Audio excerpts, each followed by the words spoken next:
Il est 23h, bonsoir à tous et merci de votre attention. Tout de suite, les titres à la une de l'actualité.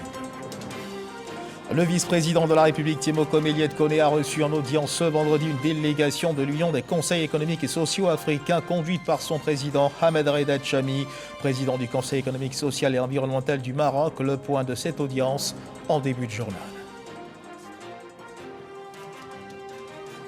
La COP15 qui s'est officiellement achevée ce vendredi, les participants ont été invités à prendre part à un dîner officiel de clôture à l'hôtel Sofitel Ivoire hier dans la soirée. La Côte d'Ivoire, reconnaissant de leur présence, mieux de leur participation, a voulu ainsi les remercier. C'était en présence du Premier ministre Patrick Achi. Fini les grandes interrogations, le nouveau sélectionneur de l'équipe A de football de Côte d'Ivoire s'appelle Jean-Louis Gasset, l'ex-entraîneur de Saint-Étienne et des Girondins de Bordeaux. Il remplace à ce poste Patrice Baumel, il aura pour adjoint Emers Faé, l'ex-international ivoirien. Voilà pour l'essentiel. Bonsoir à tous et merci de nous suivre. Le vice-président de la République, Tiemoko Melie-Kone, nous le disions à l'instant dans les titres, a reçu en audience ce vendredi une délégation de l'Union des conseils économiques et sociaux africains, conduite par son président Ahmed Reda Chami, président du Conseil économique, social et environnemental du Maroc. Au nombre de la délégation figurait le président du Conseil économique, social, environnemental et culturel, Eugène Akaawele.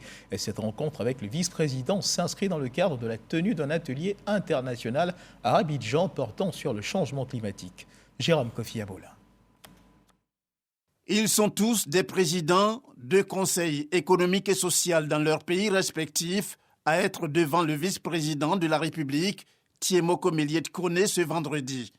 Ces personnalités au sein d'une délégation de 4 membres sont du Maroc, du Niger, du Bénin et bien entendu de la Côte d'Ivoire et représentent l'Union des conseils économiques et sociaux africains, UCESA.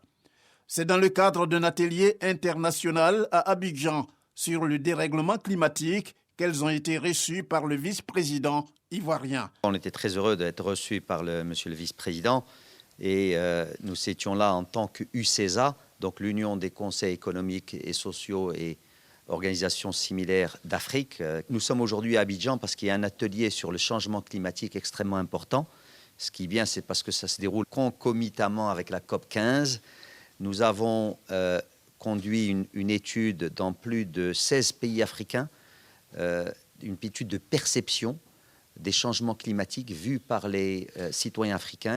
Et la bonne nouvelle, c'est qu'eux sont décidés à agir et ils pensent qu'ils peuvent agir avec les gouvernements pour avoir des politiques d'adaptation. Le président du Conseil économique, social, environnemental et culturel de Côte d'Ivoire, Eugène Akaawele, a saisi l'occasion pour évoquer l'honneur qui est fait à son pays à travers cette session. La Côte d'Ivoire a été honorée d'accueillir ce premier atelier de l'UCESA parce que c'est le tout premier qui est organisé par l'UCESA et c'était donc en juin dernier, juste après ma nomination à la tête du CESA Côte d'Ivoire, que nous avions eu une rencontre importante à Rabat et à cette occasion, la Côte d'Ivoire, connue pour son hospitalité, a été retenue donc par le président du CESA pour accueillir cet atelier. L'UCESA, ou l'Union des conseils économiques et sociaux africains,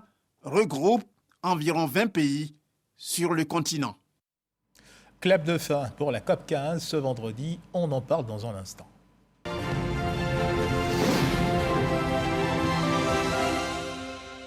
La COP15 qui s'est achevée donc ce vendredi avec la cérémonie clôture à laquelle a pris part le Premier ministre Patrick Achi qui a salué la participation des jeunes et des femmes à cette COP et qui s'est également réjoui de l'engagement des 197 États partis pour la réussite de cette convention. À plus de détails dans nos prochaines éditions.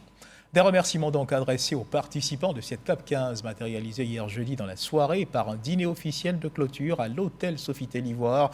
La Côte d'Ivoire, reconnaissante de leur présence, les a donc conviés à ce dîner officiel. C'était en présence du Premier ministre Patrick Achi qui, au nom du chef de l'État, Alassane Ouattara, a élevé le secrétaire exécutif de la Convention, Ibrahim Thiaw, dans l'ordre national. C'est ce que nous dit Alexis Ouadraogo.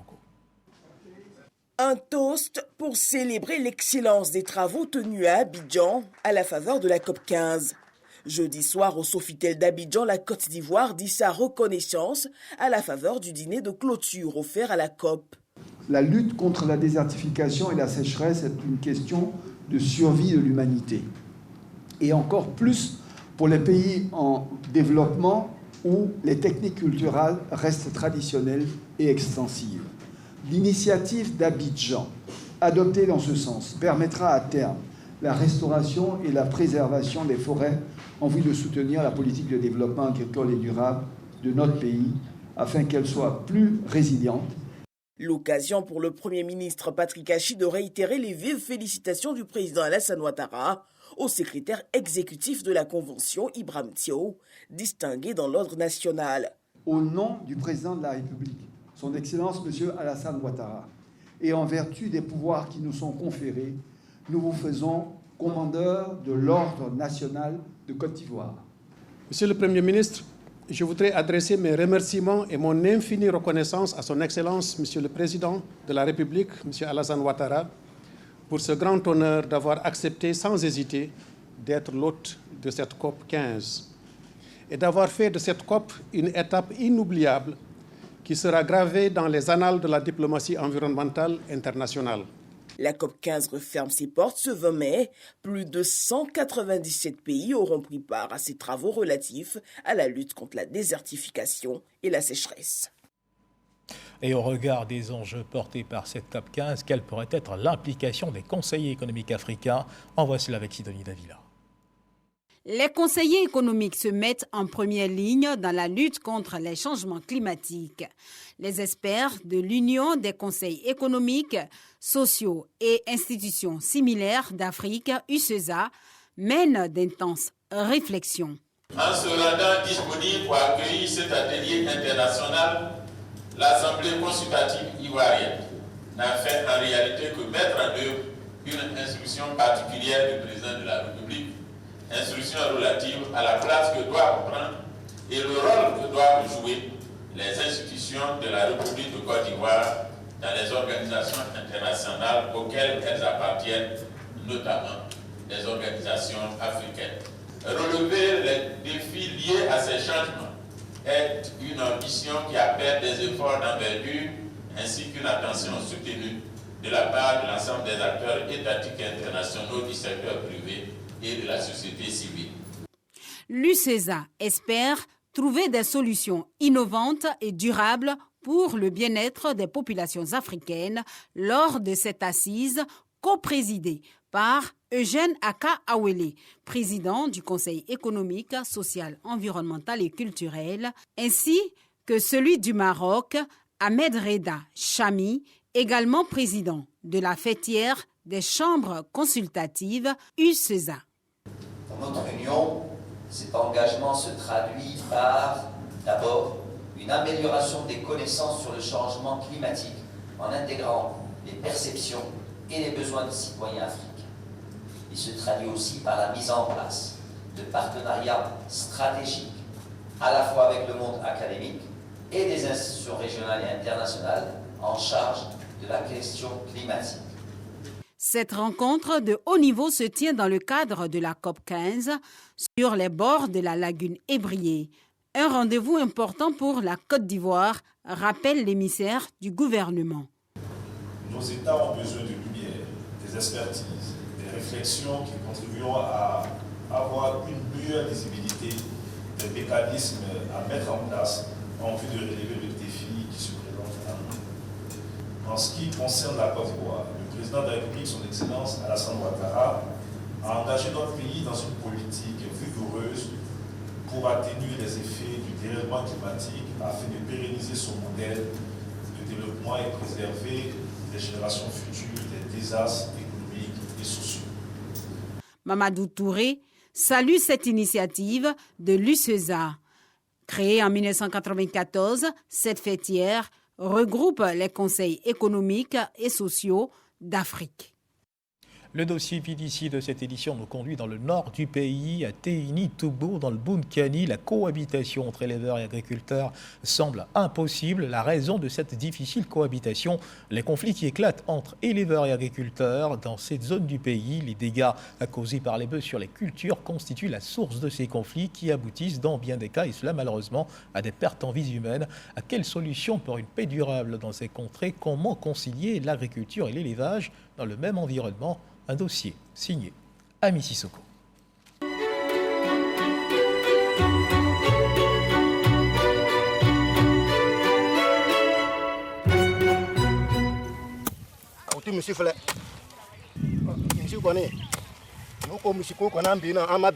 Nord-est de la Côte d'Ivoire, région du Bunkani, Téni, à près de 100 km de Bouna, la capitale régionale. C'est la saison des labours. Sepp, qui commence à peine à labourer son champ, est inquiet. Si le bébé est venu couper 3 fois, il a gâté. Il ne peut pas faire quelque chose encore. C'est fini ça. Les conflits éleveurs-agriculteurs sont récurrents dans le nord de la Côte d'Ivoire, zone d'élevage et de transit du bétail en provenance du Mali et du Burkina Faso vers des régions plus vertes. En cause, selon les éleveurs, l'occupation des prairies et des couloirs de transhumance. Avant, là, il y a place. Aujourd'hui, là, ils sont faits sans partout. Même cette année, tu as laissé tomber, tu as fait parc, tu as quitté parc, tu as changé parc. Là, il y a d'autres qui viennent faire, on dit quoi, champ là-bas. La notion de couloir de transhumance n'est pas maîtrisée par les éleveurs. Un peuple peut venir dans une localité, il demande qu'on lui accorde peut-être un endroit pour créer une petite hutte quelque part. Et ces animaux sont en brousse, souvent à 1 km du village.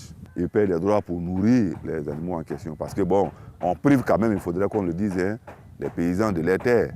Ibrahim Palé est le président des éleveurs de Téni. C'est bien souvent qu'il rencontre les membres de la communauté Peul, ses propriétaires traditionnels de bétail. Avec eux, il aborde leurs préoccupations. Elles sont pour l'essentiel liées à l'insuffisance des pâturages. La population a augmenté. Aujourd'hui aussi dans notre zone, nos frères de l'autre côté, que ce soit du Burkina, tout le monde est rentré là. En plus aussi, tous ceux qui sont venus, c'est des agriculteurs qui cherchent de la nourriture. Donc les champs ont augmenté, c'est ce qui a fait qu'il n'y a plus de pâturage. La rareté des pâturages, beaucoup l'expliquent dans la zone par l'occupation des couloirs de transhumance qui, elles, découlent de la vente des terres à tout venant par les autochtones. Les éleveurs nous accusent d'avoir cultivé sur le passage des bœufs et nous accusent pour rien.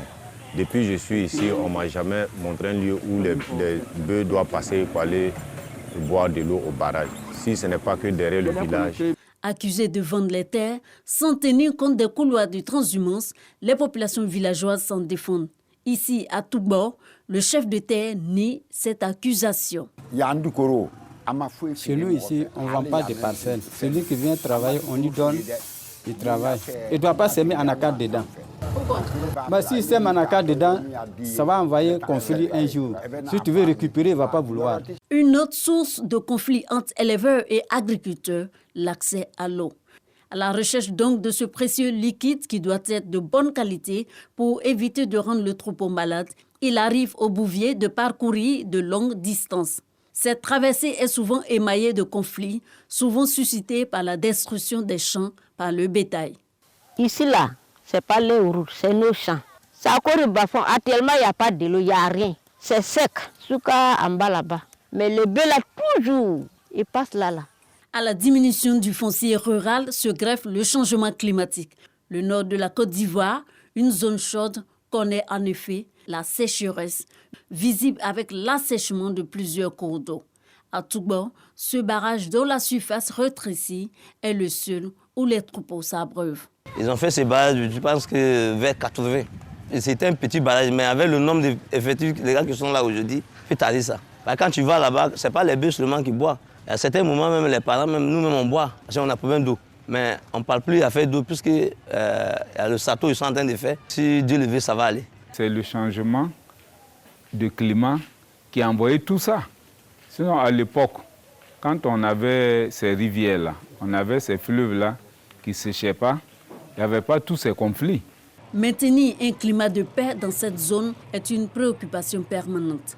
Dans le Bunkani, les populations, pour ne pas en rajouter à leur situation, choisissent de régler leurs différends à l'amiable. Quand on va sur le site de là qu'il n'y a pas d'entente, on se dirige vers le sous-préfet qui fait le constat et puis on dédommage le propriétaire des champs. Le sous-préfet, quand il ne peut plus, donne ça à la justice, ça veut dire à la gendarmerie. Bon, la gendarmerie, ils font leurs enquêtes, mais eux, ils ne vous fixent pas un quota. Voilà, ils vous renvoient à la justice, à Bouna. Bon, là-bas, c'est le dernier recours.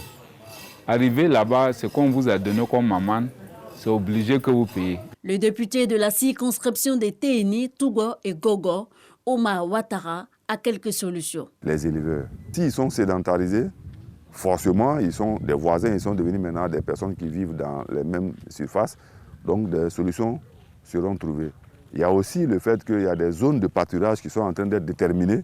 Il y a Fiki où il y a vraiment une parfaite collaboration entre l'élevage et l'agriculture.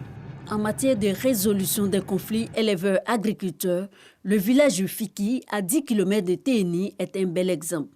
Une zone de 868 hectares est dédiée exclusivement au pâturage. Tout le bétail du village y est convoyé. Il y reste du début des travaux champêtres jusqu'à la fin des récoltes. Depuis qu'on a cette solution, on sait qu'actuellement à Fiki et peut-être les zones qui sont à côté de Fiki, il y a la cohésion sociale parce que depuis ce temps, entre agriculteurs et éleveurs, vraiment, on communique. Pour une gestion satisfaisante du foncier agro-pastoral, le gouvernement a adopté en Conseil des ministres du mercredi 9 septembre 2015 un projet de loi. Il vise une solution satisfaisante et durable de la question de la cohabitation conflictuelle entre agriculteurs et éleveurs, notamment dans les régions du nord et du centre du pays. Le gouvernement entendait ainsi favoriser une cohabitation paisible entre agriculteurs et éleveurs à travers une meilleure maîtrise de la mobilité des animaux et une grande intégration des activités agricoles et pastorales. Et loin des épineux conflits entre agriculteurs et éleveurs dans un environnement plus propice, la ministre des Affaires étrangères de l'intégration africaine de la diaspora, Kandia Kamisoko Camara, a rencontré le corps diplomatique accrédité en Côte d'Ivoire. Objet de cette rencontre préparée, la tenue prochaine à Abidjan de 3 grands événements. La 8e édition du sommet annuel de l'Africa CEO Forum 2022, les 13 et 14 juin 2022, le groupe consultatif du Plan national de développement PND 2021-2025, les 14 et 15 juin prochains, et le Business Forum Afrique de l'Ouest Union européenne, les 16 et 17 juin 2022. Elle a surtout exhorté le corps diplomatique accrédité en Côte d'Ivoire à s'approprier ces événements en invitant des délégations de leur pays à prendre part à ces différents forums. Reportage. Abidjan bouge. Pour juin 2022, la capitale économique ivoirienne accueille de grandes rencontres internationales. Du 13 au 17 juin, 3 forums.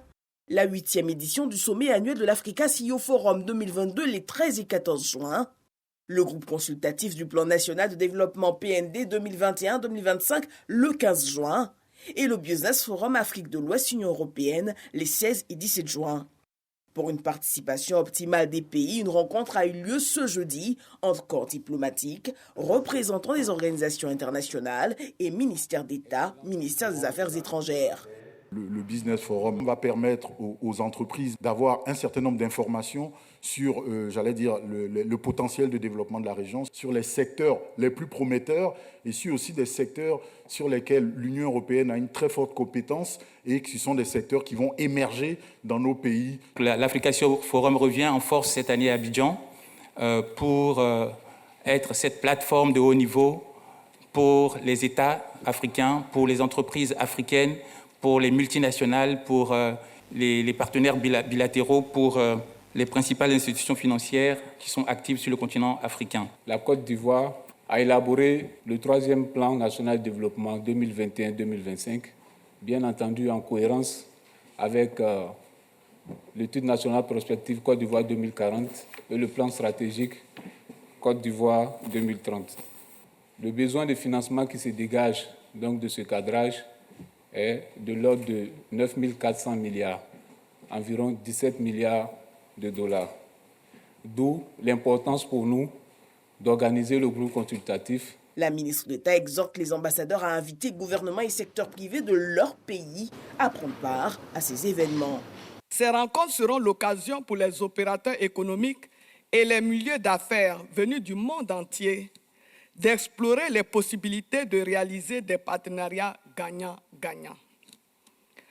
Je voudrais donc vous inviter à encourager les acteurs du secteur privé de vos pays respectifs à participer massivement à ces événements qui leur permettront très certainement, par la qualité des relations nouées, de jouer pleinement leur rôle de moteur du développement et de la croissance du continent africain. Ces moments permettront surtout aux entreprises locales et étrangères de nouer des partenariats gagnant-gagnant.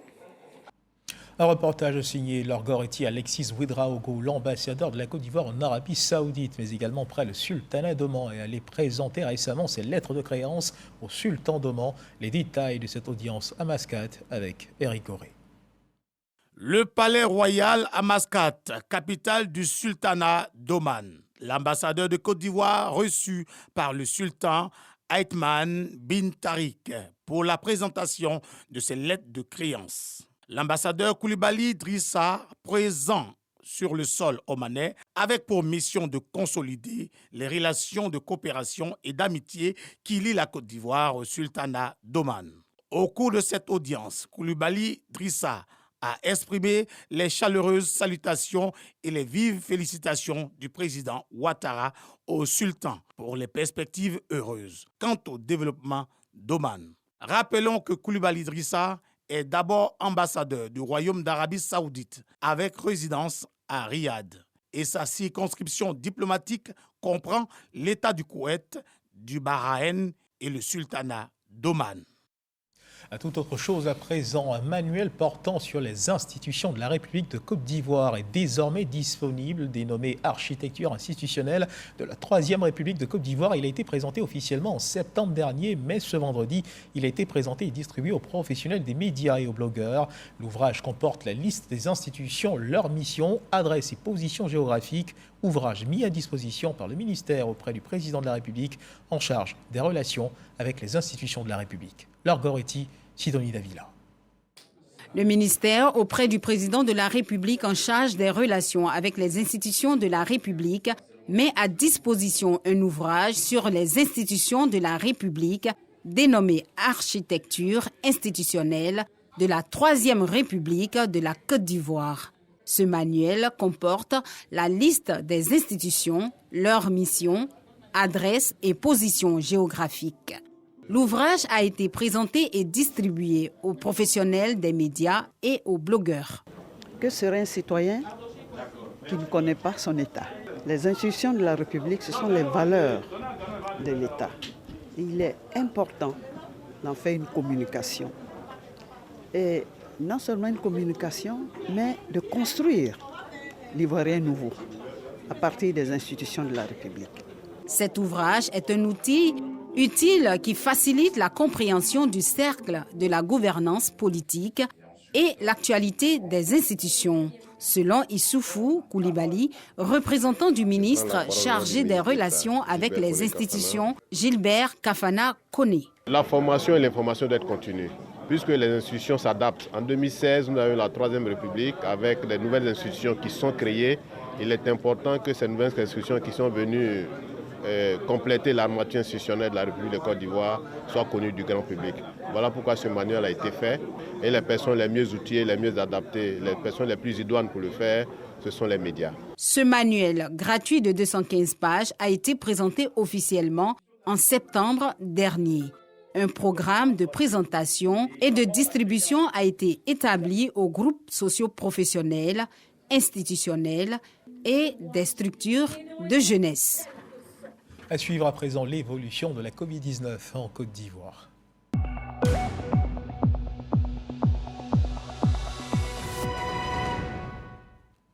Le ministère de la Santé et de l'Hygiène publique de la couverture maladie universelle a enregistré ce vendredi 20 mai 2022 10 nouveaux cas de Covid-19 sur 756 échantillons prélevés, soit 1,3% de cas positifs, 9 guéris et 0 décès. À la date du 20 mai 2022, la Côte d'Ivoire, notre pays, compte donc 82 044 cas confirmés, dont 81 213 personnes guéries, 799 décès et 32 cas actifs. Le nombre total d'échantillons est de 1 513 792. Le 19 mai 2022, 13 765 doses de vaccins ont été administrées, soit un total de 12 729 475 doses du 1er mars 2021 au 19 mai 2022. Sidi Tiemoko Touré, ministre des Ressources animales et halieutiques, était l'invité du petit déjeuner de presse organisé par l'Union nationale des journalistes de Côte d'Ivoire. Plusieurs sujets ont été évoqués, notamment la qualité des poissons chinois, l'indemnisation des éleveurs de Grand Bassam et la pénurie du poisson-thon dans le mois d'avril, occasion saisie par Sidi Tiemoko Touré pour parler des mécanismes engagés par son ministère pour faire de la Côte d'Ivoire un pays autosuffisant en ressources animales et halieutiques. Cheikh Koné nous en parle. Sidi Touré, ministre des Ressources animales et halieutiques, était face aux hommes et femmes des médias. Durant 2 heures d'horloge, toutes les questions d'actualité sur son secteur ont été explorées, entre autres la pêche illicite, l'indemnisation des éleveurs de Grand Bassam et la qualité des poissons sur le marché ivoirien. Tous les produits qui rentrent dans la consommation ivoirienne font l'objet d'analyses préalables, que ce soit des produits en importation, des produits à l'exportation, des produits directement mis à la consommation. Et la direction des services vétérinaires intervient pour assurer la qualité de ces différents produits. Mais il faut l'avouer, le poisson produit localement est meilleur en termes de goût que le poisson qui vient congelé. La question sur la pénurie des poissons thon constatée sur le marché dans le mois d'avril a également été évoquée. Il n'y a pas eu de pénurie, j'aimerais vous rassurer. Après la prise du décret qui régule un tout petit peu le prix du thon, poisson garba, pour le bénéfice des consommateurs, il était important que nous assurions un peu la police auprès des acteurs pour qu'ils respectent cette mesure. Parce qu'il y avait énormément de spéculations coupables qui n'étaient pas dans l'intérêt des consommateurs. Sidi Touré a par la suite décliné la politique de l'État de Côte d'Ivoire pour une autosuffisance en protéines animales et halieutiques. Le Premier ministre et le Président de la République ont donné une instruction ferme à l'effet que, pour ce qui concerne le poisson, dans les 2 prochaines années, nous soyons exportateurs de poissons.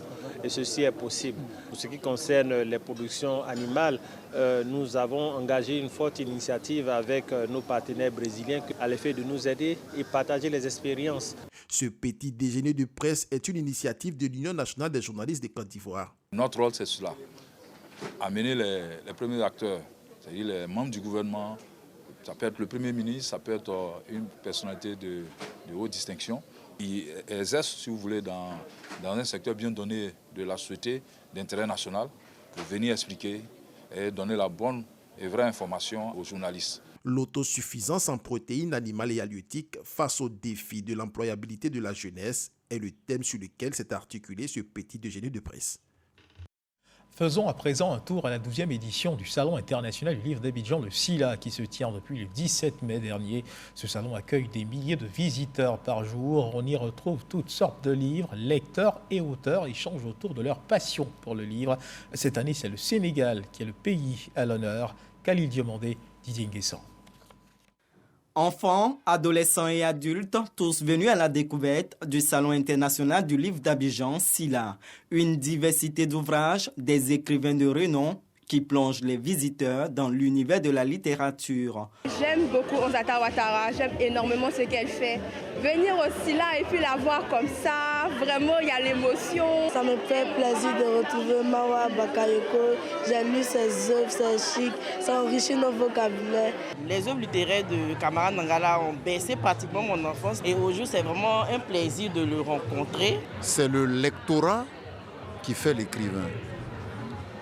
Et si aujourd'hui je rencontre des personnes qui me lisent depuis des dizaines d'années, je ne peux qu'en être heureux. Dans cette ambiance, Floppy Mendoza, conteuse ivoirienne, tient des écoliers en haleine. Quand les enfants ont vu, ils ont couru, ils sont allés au village, appelé tous les parents. Les parents sont arrivés, ils ont demandé pardon au génie Tatibo. Le génie dit non, non, non, non, non. Pour cette 12e édition, le Sénégal est à l'honneur avec une vingtaine d'écrivains présents. Chaque époque engendre une épopée, chaque épopée produit des légendes, chaque légende devient un mythe et le mythe porte le nom du Sénégal. Sénégal, qui est l'invité du SILA, nous permet de découvrir la riche culture sénégalaise. Renforcer l'amour de la lecture chez les élèves, c'est l'un des objectifs du SILA. Les enfants viennent et lorsqu'ils finissent de lire, on essaie de partager un aspect positif qui a un peu touché dans ce livre-là. Et il y a aussi des petites thématiques en anglais qu'on laisse aussi aux enfants. Au SILA, une place de choix est accordée à la promotion du patrimoine culturel africain. Vu la faible représentativité des héros noirs dans la littérature, on a mis en place l'univers ultime griot où on propose des héros qui nous ressemblent. On a Poro Kuni, il s'inspire du Poro, puis à l'intérieur, on essaie de démystifier tout ce qui est rite traditionnel Semifo, l'apprentissage. Au niveau des années de 3 fois 7 ans, on essaie de véhiculer le Poro à travers ce personnage. Le SILA est l'un des plus grands rendez-vous littéraires d'Afrique. Il accueille des milliers de visiteurs par jour. Troisième titre de cette édition en sport, l'ex-entraîneur de Saint-Étienne et des Girondins de Bordeaux, Jean-Louis Gasset, a été désigné nouveau sélectionneur de l'équipe A de football de Côte d'Ivoire. Il remplace à ce poste Patrice Baumel. Emers Faye, l'ex-international ivoirien, sera son adjoint. Annonce faite ce vendredi par Idriss Diallo, président de la Fédération ivoirienne de football. Et c'est sur cette information que se referment les pages de cette édition. Merci de nous avoir suivis. Agréable fin de soirée. Dieu garde la Côte d'Ivoire.